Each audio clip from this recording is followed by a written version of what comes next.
Challengers. Yeah, that's right, folks. We're talking the latest film from Luca Guadagnino, which is really exciting. He's a director who is just pumping stuff out. I say pumping stuff out. Bones and All came out a couple years ago, right? Was it last year or the year before? Either way, he's got a whole slew of stuff he wants to work on, which he's probably going to make a couple of. I think the Daniel Craig one is next, which is just exciting. It's a tennis movie. It's the year 2024, and we are seeing a tennis movie coming out. A sports movie is releasing with like a decent opening. It's number one at the box office this weekend. And that's exciting. It's not super good, but it's a sports movie. We don't get them a lot anymore coming straight to cinemas, which is just really cool to see that. This film was supposed to come out last year, and I would have loved to see it last year, but I think it playing now in this year is really going to help it, because there's not a lot of big stuff coming out right now. It could hold on good into its second weekend, become something that people are talking about. And people are talking about it. The buzz about this one is very positive, and for good reason. Spoiler alert for Challengers, this movie's amazing. This movie is so incredible. Every aspect of this movie is just beautiful and gorgeous and so well put together. It's just like why we make movies, why we do these things. Somebody had a stupid idea about a throuple playing tennis, and then we had a tour director be like, I want to make that. And then they made it. And they had a good director, we had good casting, we had everything working right for this movie. And it's just incredible. This is awesome. Like, it's one of the best uses of like modern digital cameras. The effects that we use to like depict tennis are things we have never seen in the genre of a sports movie before. The camera work alone for like actually filming the sports sequences, it's so much more different than stuff we've seen before. It's very fast and energetic and also very slow at the same time. And that's just what I love about this movie, is just like the energy and the kineticness it gives off, where everybody is just constantly moving or talking. They're sweaty, they're angry, they're passionate, they're horny, they're laughing, they're yelling. Everybody is constantly doing something physically and never slowing down, never taking a break to breathe. But also it's a very intimate and personal story, which is a really good balance between the two. It's kind of impressive that this works. This is about three people who are very good at tennis, and like the underlying circumstances of what happens to them, where some of them can't play, some of them can play, why they're fighting. It takes place over the course of 13 years. We see where these people meet, we see where they end up, and it's so beautiful. And you have three actors who, as much as some of them are very big names these days, they never got to lead something like this before. We all love Zendaya. I was a little critical of her in Dune Part 2, but her performance in that was really incredible. This is her star-making performance. She's won an Emmy, she's been incredible, but this is the movie where it's like, this is the birth of a new movie star, where you're watching somebody committed to this. For so long, she has had to play younger characters who are teenagers. Like, she won the Emmy for playing a teenager in a high school drama. Now she is allowed to play an adult, literally play a mother, and show what she can do. We see her evolution from playing somebody who's a teenager up until playing someone in her 30s, and she conveys it perfectly in every part of the word. Like, she is so good at that specific tone. And she is very fun in this, very loose. She gets aggressive. The entire time she is on screen, she commands it, because that is what the role is asking of her. We all love Zendaya. She's one of the most beautiful people to ever exist, to probably ever exist. And this is a movie about what it means to look at Zendaya and fall in love with her instantly. And that is very relatable, because she is just this effervescent presence throughout the entire piece. She is in every moment, every scene. She is commanding in all of it. She owns the screen in every single moment she's in and gives a tremendous performance. They dress her in perfect clothing that just depicts her as this very comfortable, very competent person. She is phenomenal, and she's playing off of these two really hunky, sweaty boys, the two tennis boys themselves. We have Mike Feist, who is just incredible. I love him. I've loved him since West Side Story. I want to see this guy blow up. I know he's more of a Broadway guy, but come on, put him in everything. He gives off some really intense energy.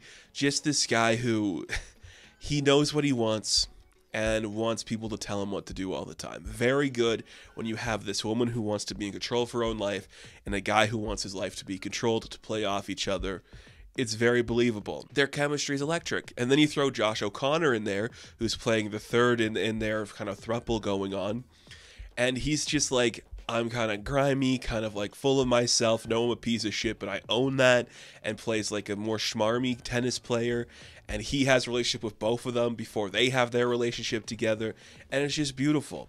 And that's the other thing about this, is just Luca knows how to make people look really hot and sexy and desirable on screen. Whoever it is, whether it's just having two cool bros biting off the same churro in a very flirty manner, having the three of them lying on a bed kissing or whatever, like he just knows where to put the camera, how to make this feel kinetic, how to just keep you interested in either of these dynamics. You want all of them to be together, or you want two of them to be together, whatever the two of the pairing is. It's really cool.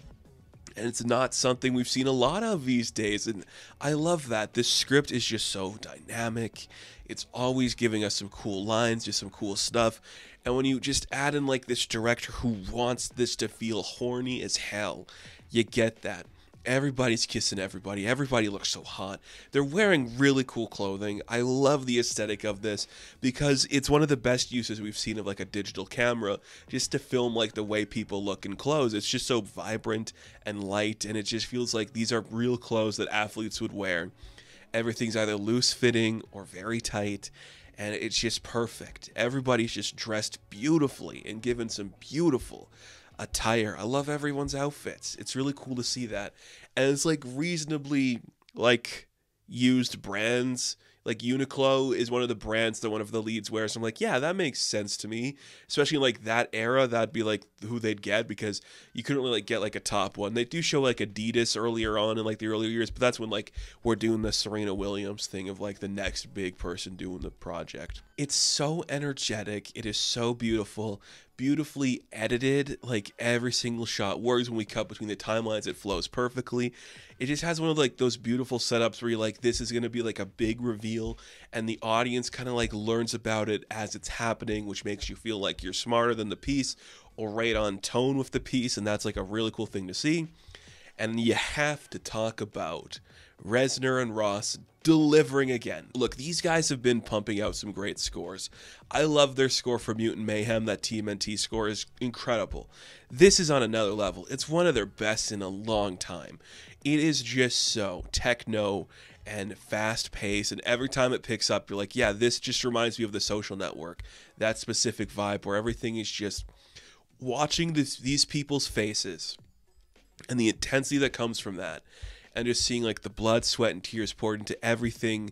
This woman on top of it all, these two guys who at any moment could either punch each other or kiss each other, and you just love every second of it. Everyone is so hot and steamy and ready to fight or fuck or whatever at every conceivable moment, and it makes tennis look fun. No part of me has any desire to step foot on a tennis court, but man, does this look great. The final 15 minutes of this movie, I was just on the edge of my seat. Like, I can't believe we're getting away with this. Like, we spent, it's, okay, let's put it in terms of sex, because that's what this is. It's the ultimate release. It's like the ultimate climax where you're just like, this whole time, we're seeing everyone getting close and intimate, and they're like fighting and feuding.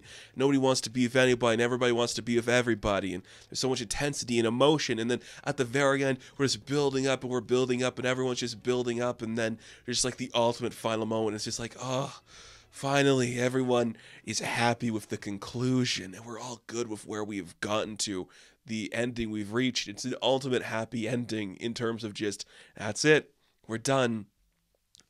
Pack them up. It's incredible. It is incredible. I'm so blown away by this movie.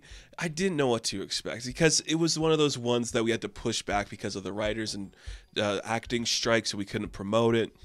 But now that it's here, it definitely feels like this is the better spot for it, where it's not like a crowded 2023. Let it grow here. Let it flourish here, because it looks wholly original to itself. It's actors that you are familiar with finally giving you the role or like the stature that they deserve, that they could earn, that they've always been capable of but never been able to do. It's just a gorgeous period piece that gets the period it's a part of.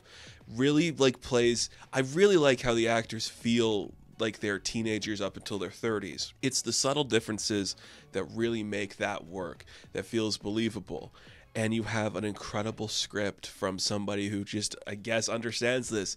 The writer is married to Celine Song, who just wrote Past Lives, so obviously there is some situations in that romance that we need to talk about or explore deeper in different ways.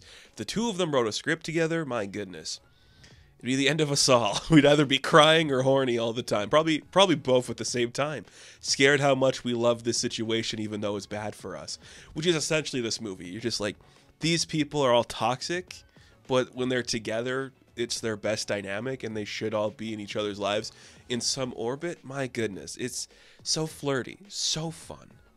Nothing else is like it. It is easily my favorite film to come out this year thus far. And I can't imagine like another film this year being so perfectly paced, so perfectly edited, so perfectly acted, with this good of a score, with this good of like production design and aesthetic, and having a script so engaging. This is it.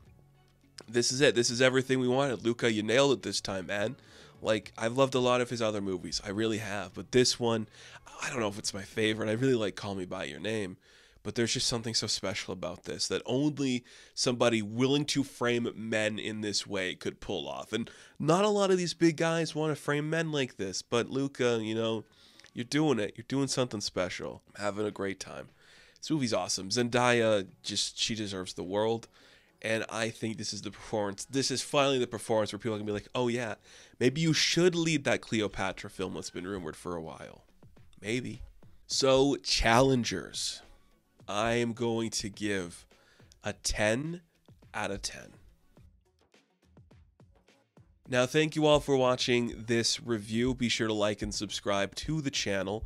As always, you can check me out on Instagram, TikTok, and Twitter. And of course, I will catch you in the next one. Have fun. Stay safe. Good luck.